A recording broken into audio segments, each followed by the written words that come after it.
Good evening all and welcome. Thank you so much for joining me tonight. I apologize for not uploading for 2 days straight. It has its reasons, but for now, if you'd rather skip this mini announcement, you can click the chapter or timestamp in the description to skip it, little eager McBeaver. Alright then, the other announcement I have is that, as you know, I'm working on a lot of projects and I'm spread quite thin. Now, one thing that I have a tendency to do is when I'm involved in something, I really want to give it my all, and I feel bad if I'm not committing time to it. And one thing that I've been seriously neglecting for a while, to no one's surprise, is the Discord, because if anyone's on there, you'll see that I'm hardly ever there. Now, even though I'm hardly ever there, that's not to say it isn't on my mind. And truth be told, it is a cause of stress, just because I want it to do good. I want you guys to enjoy it, but seeing as no one really uses it anymore, I don't want to feel the pressure of constantly having to try and get people on. And I know I don't do it very frequently, but even so, just small things add up, and it's one of these things that I would much rather get off my plate. So I'd like to thank everyone who joined me on the Discord journey. If you had fun with it, I'm really happy, but I think it's time to bid farewell to the Discord server. So again, thank you to everyone, my mods, everyone, my patrons who were there, the members, everyone who was involved. It was really fun while it lasted. But some things meet their end, and this is the end. My mind is made up. I will be deleting it in a day or two. I'll leave a message on the Discord server if you're on there to let you know that it is going bye-byes. But yeah, just thank you for everyone involved. It was a blast, but who knows, maybe in the future we can try again, but for now I really don't feel like it's productive or conducive for me to have it on my plate. Thank you all for your understanding. But for now, it's time to get comfortable. Grab your bedsheets and let the darkness take control. You know, bedsheets because of ghosts? I'll let myself out. A few years ago, I lived in a small village on the Cheshire/Staffordshire border in the UK. We were incomers and bought the brand new property because we liked it, not for historical reasons. For a few months everything was normal, until my next door neighbour excavated their garden trying to level this very steep plot. The workmen uncovered the entrance to a stone tunnel leading away into the hillside. Then, strange things started to happen in my house. It started with an upstairs bathroom, the room closest and at the same level with the entrance to the next door's tunnel. I'd been gifted with a set of plaster seashells. These things were large and heavy, weighing about a pound apiece. They had little wire hoops to enable them to be hung on the walls. I was alone when I heard a thud from upstairs. 3 of the 4 shells had come off the wall. Shoddy DIY skills, I thought, except one of the shells was across the room and tucked neatly and unbroken behind the toilet cistern some 10 feet away. I had no explanation, but being practical and unflappably English, thought there must be one, and dutifully hung all the shells back on the wall and carried on. A few days later, I was getting ready for work. My son was already at school, and my husband left for work some hours before. I showered and changed into my uniform, but when I leave my bedroom, I can hear voices. The volume is so low I can't make out the words, but there's definitely a pattern, like a distant conversation. My boy was very young at the time, so I figure he left the TV on somewhere. I check, nothing. No TV, no radio. Windows are all closed and locked, so it's not just music from a passing car. I check, but neighbors' workmen haven't arrived for the day, so it isn't them. I even go outside and check, but can't hear a thing. There's no explanation, but there could be. My husband is a firm skeptic, so I don't panic, and don't call him to beg him to come home, which is what I wanted to do. I think someone might have gotten into the house, but I had to unlock all the doors myself to check outside. I even checked the garage in case someone had sneaked in that way, but nope. I'm telling myself, It's voices being carried on the wind, echoes sound off the buildings and stuff. I'm truly freaked out, my heart is pounding and I'm shaking. But I'm grown up, and I go back inside to the kitchen that has been a place of calm and peace just seconds before. In the 30 seconds or so I've been outside, every cupboard and drawer in the kitchen is open. Some wide open, some just a crack, but every single one is open, as if someone was curious to see what was in there.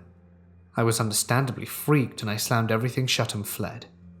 A few days later, the neighbors decided the cool stone tunnel was too unstable to keep as a feature, and the tunnel was going to be filled back in. Nothing ever overtly happened in the house again. Except a few weeks later, I was chatting to the neighbors over the fence, and I complimented them on their new garden design, and he laughed, and said that although the tunnel would have been cool, the several ghosts that he had parading through his house were too much to handle. It appears that the tiny virtual no-name village had been the site of a major battle during the War of the Roses. Queen Margaret had watched the battle from the local church, and while the fields and streams close by had run red with the blood of her soldiers, she had the shoes of her horses turned around and escaped, killing the blacksmith in the process, so he couldn't tell what she'd done. I don't know if that small hand dugout tunnel had been an escape route for the Queen. I'm a skeptic on so many paranormal stories, as I have absolutely no proof, but it really did happen to me, and I still don't have any explanation. I'm about a 25-minute drive from Anderson, and I have a few experiences to share from when I first moved to Indiana. My mother was on her way home from a concert when her GPS led her down a small dirt road between two cornfields. She ended up in front of a large tree, in front of a hidden cemetery, and she told me about it after she turned around and tried her GPS again, this time successfully making it home. I begged her to take me, and she, my older cousin, and I decided to check it out.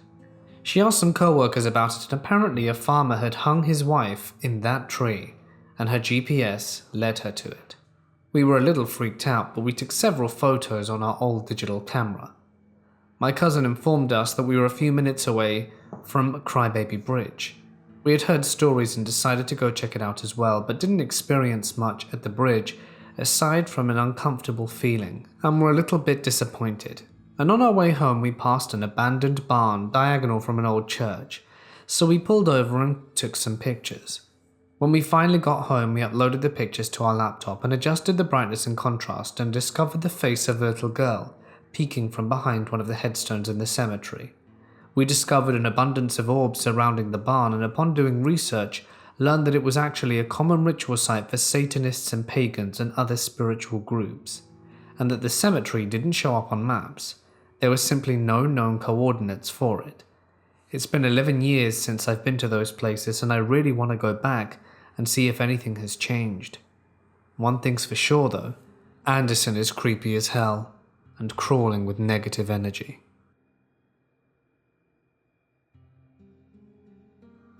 This story is from my childhood. My parents had moved into a new house after marrying, and after 3 years I was born. I was 6 years old when it started. I had my own bedroom by 6 because my mum wanted me to practice sleeping on my own. On my first night I had no trouble since my insomnia hadn't developed yet, and fell asleep peacefully. I find myself waking up, see the clock, it's 1:23. I wasn't used to staying up that late, so I started trying to sleep again. And then I heard the tap. I go to the bathroom beside my bed to turn it off. I thought it was just a malfunction with the tap and tried to go back to sleep. Then I hear the toilet flush. I ignored it and went back to sleep, and for the next 2 years in that house things like this would happen. The toilet flushing, door closing by itself, taps turning themselves on and off, and to this day I don't even know the story behind it. Okay, this next story is my cousin's. So, my cousin went to my grandma's house to stay for a few days. She had recently moved into the apartment, and she saw an apparition in an empty room, and after asking about it to the landlord, he replied with, "Oh yeah, a person died in that room," and somehow was super chill while saying it. My cousin, of course, was horrified. My grandma's husband, aka my grandpa, had passed away, and she saw an apparition of him, which she described as a figure wearing a white dress while smiling. The smile was so warm and beautiful that it filled her heart with joy. It was very weird listening to that, honestly. Also, apparently my grandpa was some kind of magician who would do amazing stuff. My grandma and dad would tell me stories like he could make water float in the air by chanting some kind of spell. And apparently the apartment above mine, which I live in now, had some kind of crazy stories.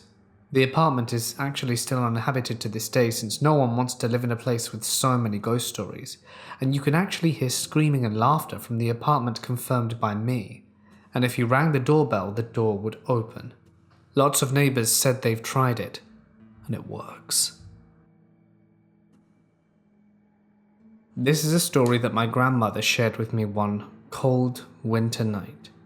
The electricity had gone out, and it was the perfect atmosphere to share some ghost stories. When I asked her if she had any strange experiences, she recounted one night from her childhood that she never will forget. It occurred when she was really young, around the age of 8 or so.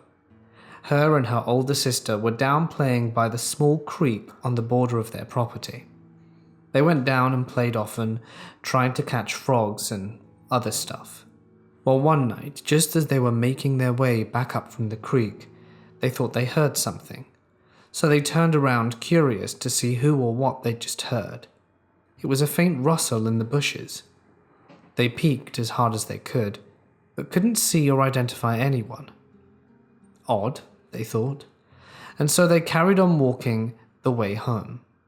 They could see their house and were just ascending the hill to reach it when they heard a loud, sharp sound. It sounded like a stick being hit against a rock. When they turned this time, they saw about 3 or 4 young little children staring at them from behind this rock. They gave them a quizzical look, but weren't afraid, and my grandma actually approached and asked the children if they were okay. They just stood behind the rock, motionless, and said nothing. My grandma's sister began approaching, and just as she was about to reach the rock to ask them something, did all of them vanish into thin air. It's like they were there 1 minute, and the next they simply were not. She says that her and her sister looked at each other, with that look in her eye to just confirm that they had both witnessed the exact same thing, and without uttering a word, ran home and never spoke of it again. For quite a long time, neither of them had any intention of speaking about it, but as the years passed, curiosity got the better of my grandma, and when she asked her sister about what she saw, she indeed confirmed many years later that they had seen the exact same thing.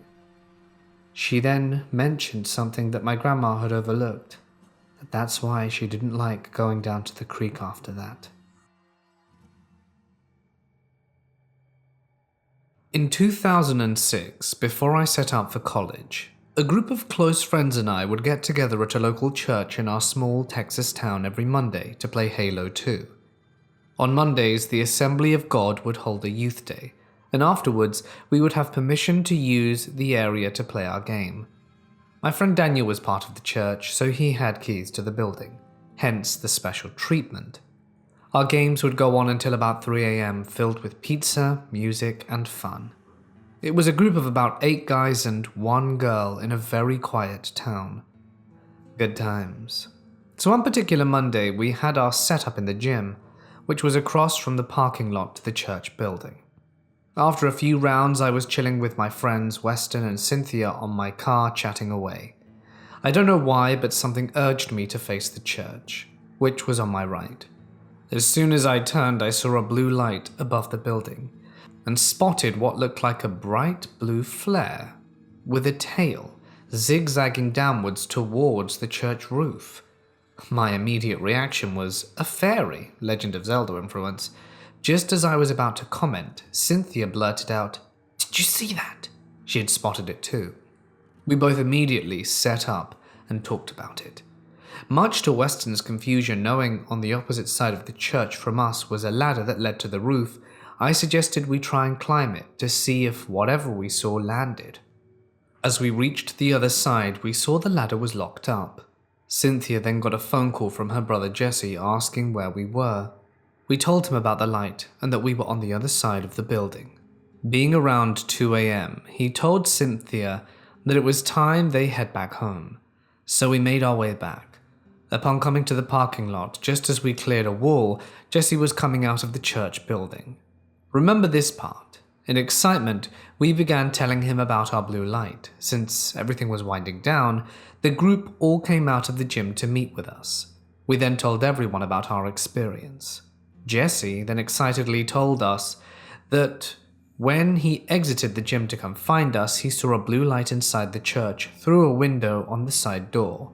Thinking it was my flashlight I had on my keychain, he proceeded to walk inside to get his sister. Of course, when he realized no one was inside and made his phone call, he had also spotted our blue light. Now it was a big deal.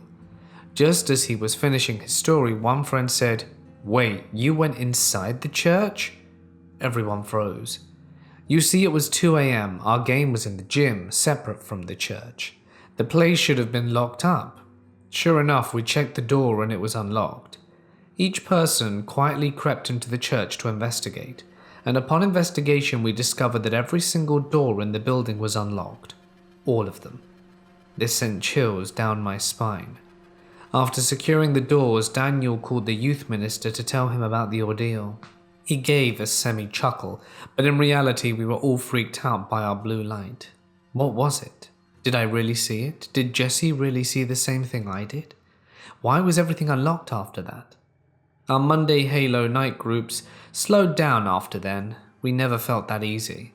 And to this day I never knew what I saw, but I can't shake the feeling that something was off about that night.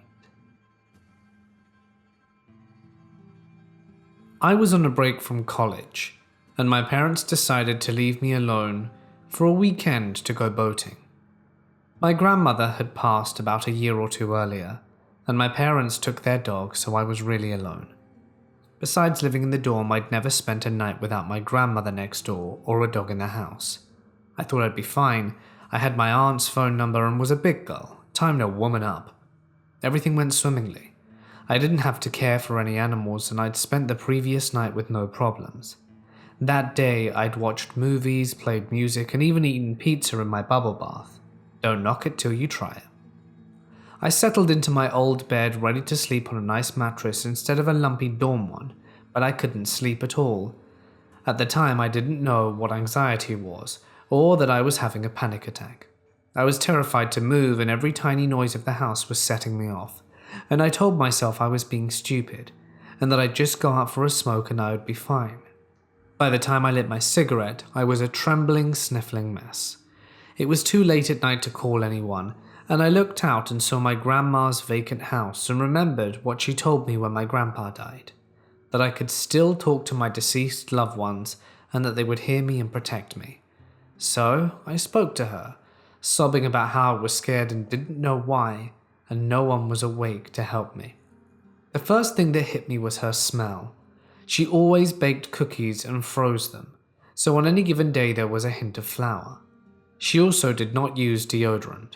Mum says deodorant wasn't a thing for poor families during the Great Depression, but would use a particular fragranced powder, so it was a mix of sweat, flour, and powder. The second thing I noticed was a warm pressure on my shoulders, as if she were behind me, placing her hands on my shoulders to steady me as I cried. My cigarette was forgotten, and all the fear and anxiety vanished. I was almost instantly calm and sleepy. Her smell and presence followed me when I went back inside and lay down in bed. I'd never fallen asleep so quickly or slept so peacefully in my life. I believe she stayed with me for the night, just like she had done so many times before. The next morning her presence was gone, but the smell lingered until my parents returned. She was right. She did protect me from the panic episode of being all alone in my parents' country house. She heard me and came back to give me peace. I know my grandparents will always answer me whenever I need them. I'm still their granddaughter, and they will always love me, even across the plains of life. Most of the strange things that I have experienced happened in one house in Colorado. First, I kept seeing a dark shadow dart across the ceiling in our living room. That room had a 2-story ceiling. I've always had really vivid dreams, and one night dreamt of my husband, but his face was green, gaunt, and skeletal. I knew in the dream that he was close to death. It bothered me so much that I called my brother the next day and shared it with him. About 2 weeks later, my husband said he had a lump in his armpit, and he showed me a baseball-sized swelling and was diagnosed with lymphoma. While he was being treated for cancer, we had a lot of trouble making ends meet. Discussing finances one night, I said, "Thank goodness, but we still have the eBay income." A minute later, I went to the study and turned on the computer and it was broken. The tech, who came out the next day, said the motherboard was absolutely fried and that he'd never seen anything like it. During that same time, I was gathering things together that we no longer needed so that I could sell them on eBay to help our finances. I was again talking to my brother on the phone, telling him about how many great things I had found to sell. One of them was a remote temperature monitor for an infant. I told him it was worth about $150 and I'd never used it. My 10-month-old had never been sick. That very night, the baby had a high fever for no apparent reason, and I had to use the temperature monitor. At this point, I was entirely freaked out, and even told my pastor that I felt overheard in our home. I think he thought I was crazy, but in talking to neighbors, they all had stories that were similar. Many were convinced that the houses were built on an Indian burial ground. I used to work late at night and be driving home when nearly no one was even awake in my town. You could drive for 10 minutes or more and not see another car nor person. But for whatever reason, driving home at night, I'd always see this guy wearing a hoodie on the side of the road as I drove home. He wouldn't be moving, just standing still as I drove past. I tended to see him in the same places, so I figured he had a similar schedule to mine. Never saw his face, but it really was none of my business anyway, so I paid it no mind. That was until a day in early January around 4 years ago. I was coming home extra late from work after having spent a while after my shift talking to work friends. I got home, parked and walked through my front door. As I was unlocking the door, I felt this compulsion to turn around. That feeling you get when something is watching you. I turned after unlocking the door to see this guy standing on the opposite side of the street from my house watching me. Same hoodie he always wore, hands in his hoodie pockets like he always stood and just staring at me. This was the first time I ever got a good look at his face, and despite the barely existing light put out by my home lights and street lights, I could see him clear as if it were midday. He looked like me, but not quite. I've always been on the heavier side, but this guy looked like he'd been starved for weeks, just skin and bone. I stared at him for 10 seconds or more, and then turned to step into my house. When I walked inside, however, the temperature of my house felt like I was inside an oven. It was hot as hell, to the point I almost had trouble breathing from the heat. I looked at the thermometer, but it only read 71 degrees. I thought it was odd, so I looked at my phone again, and to my shock, it read 1:30 a.m. I had checked my phone as I walked up the 3 stairs onto my porch, and it had only been 12:40 or so. Despite only feeling like I had stared back at the guy across the street for only a few seconds, nearly 45 minutes or more had passed. Sure enough, the house wasn't hot inside. My skin was ice cold from standing in 10-degree weather for nearly an hour. And that was the day I first met my doppelganger proper. I don't really remember how many times I've seen him before then, standing on the side of the road as I passed, but that was the first time I really got a chance to see him. A lot has happened between the two of us since then. I've only ever seen him late at night, and only if I'm completely alone. I used to go on a lot of late night walks with a buddy of mine in the summer, since he works even later than I did, so whenever I'd be walking towards his house to meet up with him, or walking home afterwards, my copycat would sort of follow. He never moved, he always stood in the exact same stance and just stared at me. But if I looked at him, then walked another 20 feet, then looked back, he'd be 20 feet closer, despite never seeing him move. As for the intensity, I can't say it ever really got more intense than that. except for the time I actually tried talking to him and the time I got to test my phone on him. See, he never really scared me. Even when I first saw his face while standing on the porch, it didn't scare me to see that he looked just like me. On the contrary, seeing him usually was very comforting, for reasons I can only assume have to do with our conversation. Since he never really frightened me, I figured I'd experiment with it a bit to see what I could learn about him. One night after a walk, I went to enter my house and saw him standing at the edge of my driveway. I usually don't bring anything but keys with me when I go for a walk, but this night I happened to have my phone too. So out of curiosity, I pulled out my phone camera and held it up to his direction. Sure enough, I could see him through the phone too, so I snapped a pic and went inside. Since my buddy was still awake, I sent him the picture and asked what he could see in the photo. He couldn't see anything out of the ordinary. And when I explained to him that my photo had the doppelganger in it, my buddy saved the photo I sent him and sent the exact same photo straight back. But when it arrived to my phone, it appeared the doppelganger was gone. I could literally scroll up and see what I sent him and back down to his version, and the doppelganger would appear in mine but not his. It was very weird, but it didn't bother me too much. The next day when my buddy went to work, he explained the situation to a friend of his who was big into druidic stuff and has Native American background, going so far as to show him the two pics. The dude flipped his mind and yelled at my buddy to delete the pictures right there and then, and told me to do the same, so naturally I did, figuring he knew something I didn't. Last thing I heard from the buddy at my guy's work was that he was working on some sort of charm or something to give me, but apparently he left the job a week or so later and never contacted my buddy again. Throughout my life, I've had my fair share of paranormal or unexplained experiences. I don't speak much about them because the times I did try and tell them to my mother or friends, they all thought I was crazy. This was what happened to me last night. I live in a German town called Flensburg, and for the past 6 months have lived in an apartment alone. It's a nice cozy place which basically has no room so far as my bedroom, and I can see my front door, living room and kitchen. As always, I went to bed around 10 p.m. And as per usual, I woke up around 2 a.m., opened my eyes, and as I did, the feeling of utter terror overwhelmed me. It was a fear I have never felt before. I turned my head to the right where my front door is, and there I saw a very dense black smoke entering from the keyhole.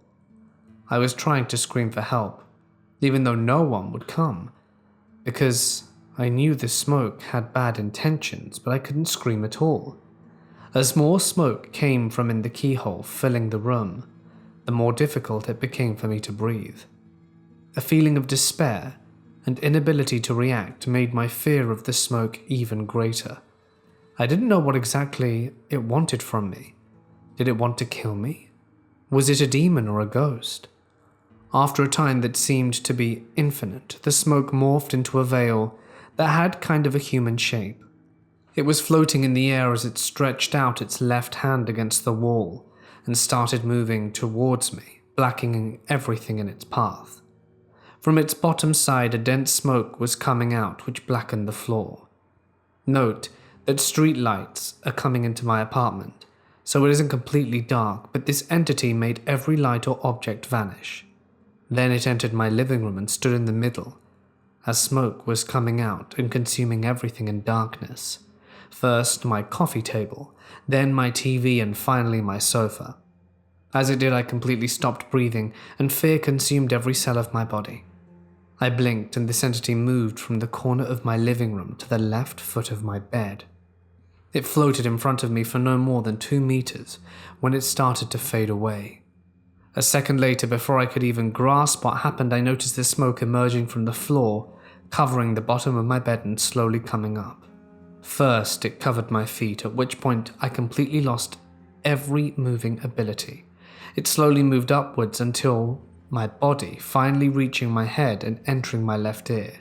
And then I heard something. "You belong to me now."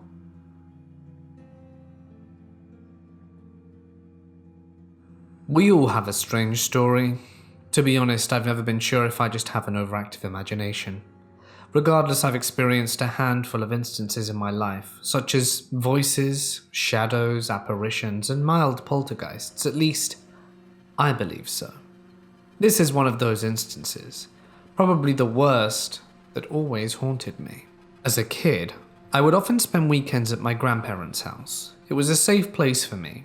I was a very awkward child without any friends for the longest time, so my grandparents were the sweetest people I'd ever known. They were some of the most important people in my entire life. The house was a large ranch-style single-level home, shaped sort of like a big U. On one side was the main living room, 2 bedrooms and the main bathroom, with the main entryway to the kitchen. To the left of the kitchen was the other half of the house that had a laundry room, a wide hallway, and 2 rooms to the left down a short hallway. And down the wide hallway led to a second living room. The second living room is where I spent most of my time when my grandparents wanted to relax in the main. There was a large TV, a big, comfy sofa, and a Sega with a bunch of games. Sometimes my Grammy and I would play games like Mortal Kombat, Sonic the Hedgehog, Pitfall, or puzzle games until she was tired. Then I would continue to play until I was tired and passed out. And as most gamers know, that sometimes meant all night. However, here lies the problem. The only available bathroom at night was on the opposite side of the house, and to get there I had to go through the wide hallway, which we called the music room. It had a piano, a large stereo, my grandpa's guitar and amplifier, shelves with books of sheet music, and an old antique cabinet. But on one wall, from top to bottom and end to end, mirrors covered every square inch, not like a bunch of individual mirrors, but hand-cut mirror squares laid together to make one giant one.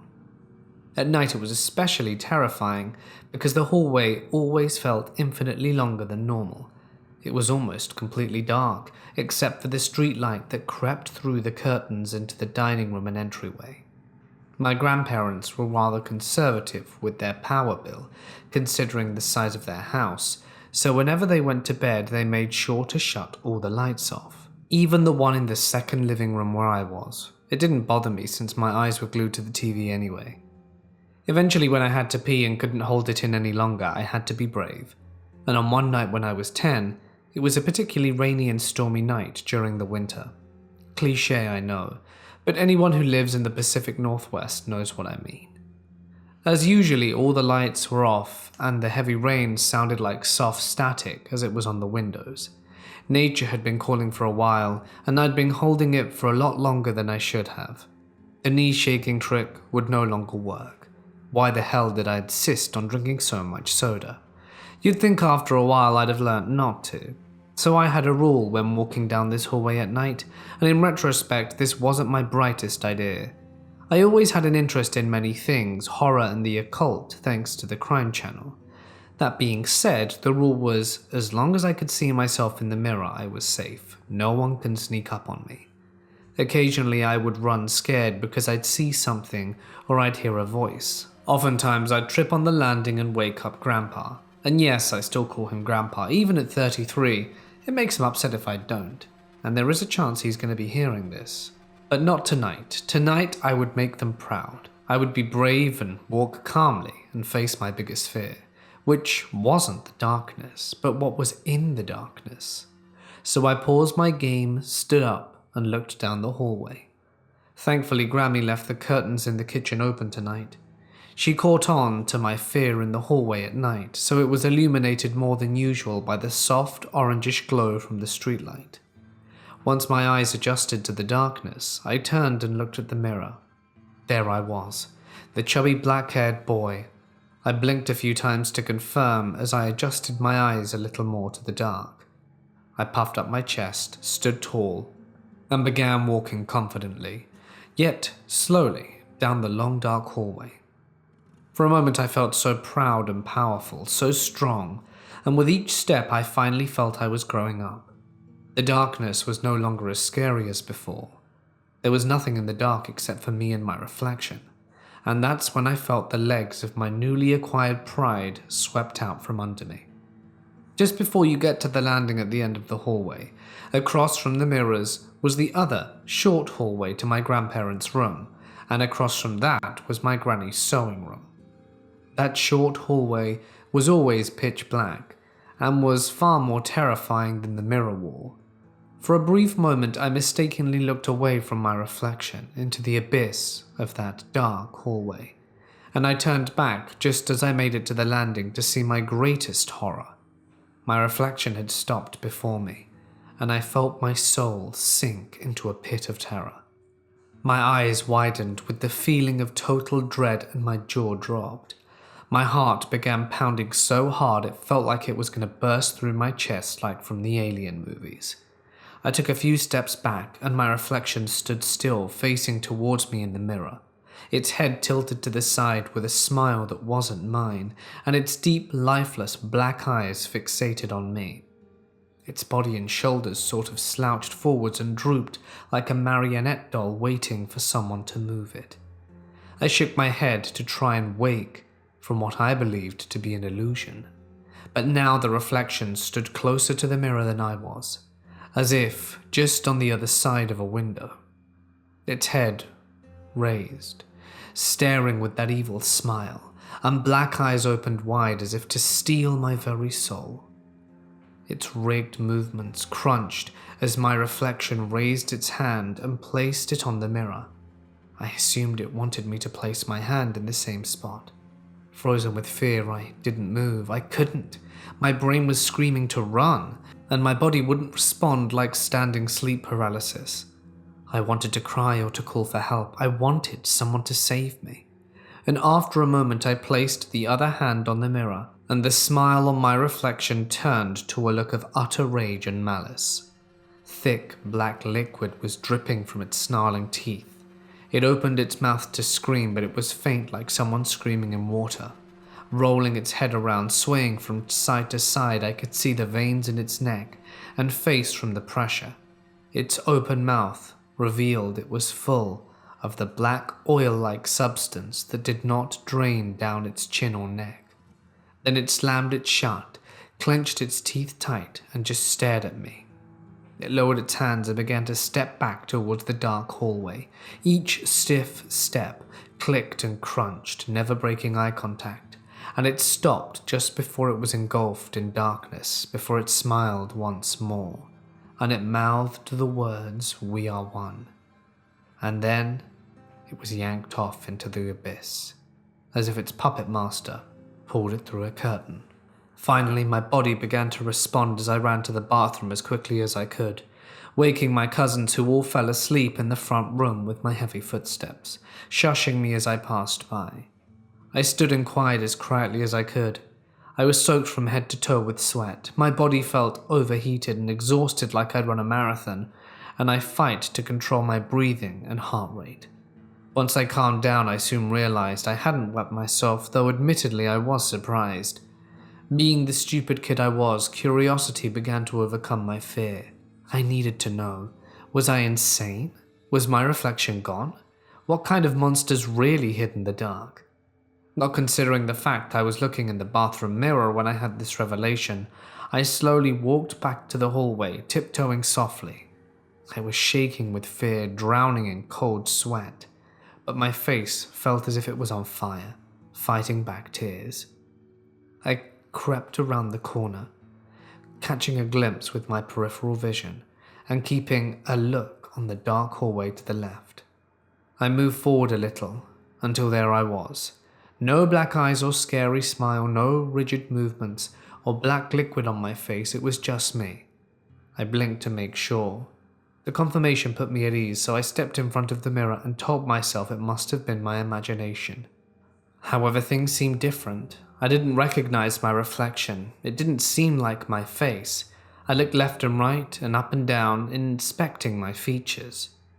This isn't me, I began to cry, and went back to the second living room where I cried myself to sleep. To this day, the face in the mirror has never been the same as the face I see in pictures. The little boy in my family's photo album is not the one I would see in the mirror after that night, or ever again. And after I told my close friends, a Reiki shaman who practices hoodoo and Santeria believes I could be a changeling, or that the reflection I see could be the spirit latched onto me. He's offered to do some rituals, but honestly I'm too scared to try. Being a skeptic, I've always questioned my mind and sanity. I never told anyone this story until my late 20s for fear of judgment. I was always scared to find out if it was true or not. I was scared to know if something in my brain was broken, and I cope with this by just accepting it. I'm now in therapy and considering medication. Maybe I will take my friends up on his offer to try and heal me. But one thing remains the same. My face in pictures still doesn't match the face that I see whenever I look in a mirror. Hey guys, it's Mort here. Thank you so much for listening. Well, I hope you enjoyed tonight's paranormal stories. It was in fact picked by our members. You can actually join being a member or a patron for a small amount of money every month, which helps and goes towards the channel. So if you want to do that, that is amazing and I will love you forever. But if you don't, that's fine too. I appreciate each and every one of you. Like I said at the start, Discord is going to be going soon, so, if you want to pop in for one final buy, feel free. If not, the announcement to terminate it will be coming very shortly. Alright then guys, any scary stories that you have, you can email to me or post them on my Reddit page. And a huge thanks, as always, to my members and patrons whose names can be seen on screen. Alright then guys, I think I am going to poof. So stay awesome, and I'll see you in the next one.